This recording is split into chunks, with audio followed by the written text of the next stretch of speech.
Hello friends मैं आज आपण मानकु वार्धक्य भत्ता विधवा भत्ता एवं 60 एज पर आपण मानकु किभଳି भाବରେ पेंशन योजना रे आपण मधुबाबू पेंशन योजना रे आपण नाम को पंजीकरण करेंगे बा प्रत्येक मासरे जो भत्ता मिलूची आपण माने पाई परिबे राज्य सरकार तरफ ताले चलतु मु आपण मानको स्टेप बाय स्टेप सिखौची कोन करिया को पड़िबो ना फास्ट कोन करिवे गूगल रे मधुबाबू पेंशन स्कीम को आपण बा पेंशन योजना को आपण क्लिक करेंगे यही भाव में देखूँ आपण पाखे कौन पलि आसो ना ssepd.gov.in पलि आसो आपण कौन करेंगे ना यह क्लिक करेंगे।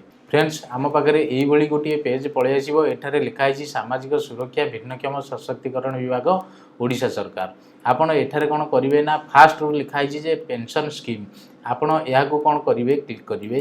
क्लिक कलापर आपण पाखे यही गोटे पेज पलि आसो आपण मैंने कौन करेंगे ना चूज स्कीम आपण कौन अंतर्भुक्त हेबे ताहाकु मध्य आपण एठारे चूज करिया पड़िबो। आपण मोबाइल रे मध्य करि परिबे देखंतु घरे बसी मोबाइल रे मध्य करि परिबे एठारे लिखा है मधुबाबू पेंशन योजना जदि आपण वार्धक्य भत्ता पाइबा चाहछंती ताले मधुबाबू पेंशन योजना मध्य एठारे अप्लाई करि परिबे। से बळी मु आपण मानको आउ टिके कहि रखुची जदि आपण फ्री लैपटॉप आपण पाइबा चाहछंती ताले फ्री लैपटॉप को मध्य आपण क्लिक करि परिबे। से बळी मु अन्य गुड़िक बुझेबी किंतु फास्ट देखि दियंतु मधुबाबू पेंशन योजना बा वार्धक्य भत्ता बा विधवा भत्ता किभଳି भाव में आपण पाई परिबे। मधुबाबू पेंशन योजना रे आपण नाम को पंजीकरण कले एठी मारिला परे आपण कोन करिवे ना प्रोसीड को क्लिक कले। फ्रेंड्स आपण पाखे यही गोटे पेज पलि आसो आपण कोन करिवे ना एठारे को पेंशन देबे एठारे आपण ओल्ड एज पेंशन को क्लिक करिवे। से भली आपणकर आज पर आधार नेम अनुसार आपणकर नामटी को एठारे लिखिबे देखो मु लिखि सारी नामटी को एवं से भली आपणकर फादर बा स्पाउस स्त्री थिले हजबैंड ना लिखिबो बा एठे जदि हजबैंड ना लिखाई दिबो ता बापा नाम दबाक पड़िबो। से भली आपणकर डेट ऑफ बर्थ एठा को जाई कि आपण चूज करि परिबे एवं किभଳି भाव में चूज करेंगे। सपोज ये 1960 देखो मुझे फिलअप कर दीजिए 1960 आपंकर डेट ऑफ बर्थ जहाँ थी आपड़ एठार देकी फिलअप करेंगे आपंकर नहीं गला अपलोड एज प्रूफ आपन को गोटे वोटर कार्ड बा आधार कार्ड टी दबा पड़ो। चूज फाइल को मु क्लिक कली से भली आपनकर जेंडर टी लिखिए आप मेल कि फीमेल बा अदर लिखिए एठार जेहेतु फीमेल करा जाउची फीमेल लिखा हे आपनकर आधार नंबर टी देवे एवं आधार स्कान कॉपी टी आप पीडीएफ टी देवे देखो मु पीडीएफ टी देली जेहेतु मुझे कौन करुँची ना डेमो आकार में करुँची आपण मानक से भली देखुची आपण माने भलसे आपनकर सबू स्कान करेंगे एवं ताकू पीडीएफ करके आपण माने देवे बा जेकोसी जनसेवा केन्द्र को जाइए पीडीएफ करके आनीपारे बा मोबाइल रे मध्य पीडीएफ होची आपण फोटो उठेकी ताकू पीडीएफ करेंगे।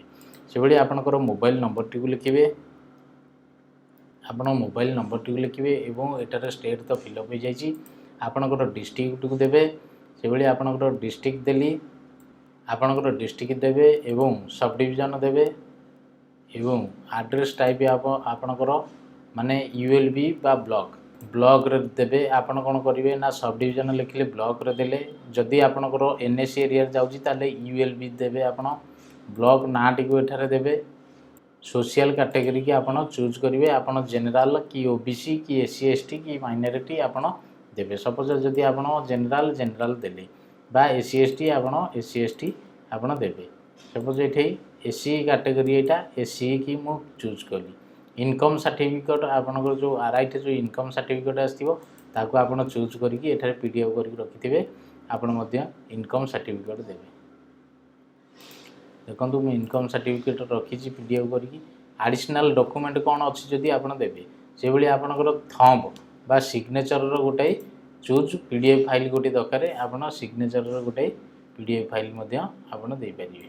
से भली आपनकर बैंक अकाउंट आपनकर बैंक अकाउंट टाइप दे पारिबे एठारे सिंगल से भली आपनकर अकाउंट नंबर टी को एठारे लिखिबे अकाउंट होल्डर नंबर सपोज मु लिखिछि कौन ना आपनकर ना जहाँ थी संध्या राणी बेहेरा ओके आपनकर अकाउंट नंबर टी को एठारे लिखिबे एवं आईएफसी कोड नंबर टी को एठारे देबे।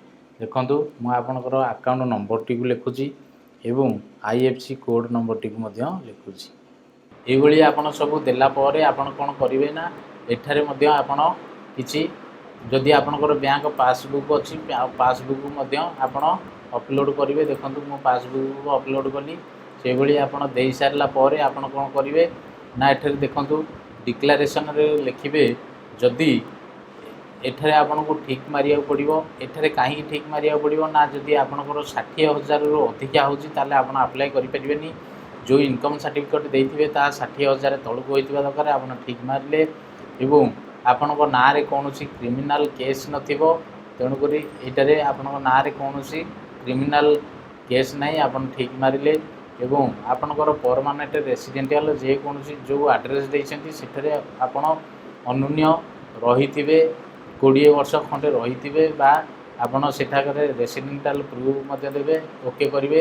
ତାପରେ ଆପଣ ସବମିଟ୍କୁ କ୍ଲିକ୍ କରିବେ। ସବମିଟ୍କୁ କ୍ଲିକ୍ କଲା ପରେ would you like to save application ଆପଣ ୟେସ୍ ମାରିଲେ। ୟେସ୍ ମାରିଲା ପରେ ଆପଣଙ୍କ ପାଖରେ ଏଇଭଳି ଗୋଟିଏ ପେଜ୍ ପଳେଇ ଆସିବ।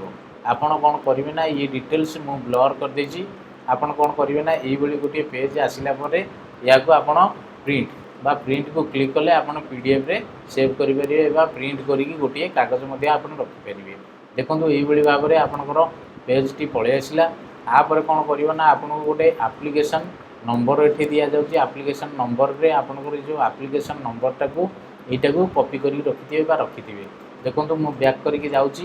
ଯଦି ଆପଣ ଚେକ୍ କରିବାକୁ ଚାହିଁବେ ତାହେଲେ ଟ୍ରାକ୍ ଆପ୍ଲିକେସନକୁ ଯାଇକି ମଧୁବାବୁ ପେନ୍ସନ୍ ଯୋଜନାକୁ କ୍ଲିକ୍ କଲେ ଏବଂ ଏଠାରେ କ'ଣ କରିବେ ନା ଟ୍ରାକ୍କୁ କ୍ଲିକ୍ କଲେ ଯେଉଁ ନମ୍ବରଟି ସେଠାରେ ଦିଆଯାଇଛି ଆପଣ ଏହାକୁ କପି କରିକି ଏଠାରେ ଲେଖିପାରିବେ। ନଚେତ୍ ଆପଣଙ୍କ ଆଧାର ନମ୍ବର ଏବଂ ଡେଟ୍ ଅଫ୍ ବାର୍ଥକୁ ମାରିକି ସର୍ଚ୍ଚ କରିପାରିବେ।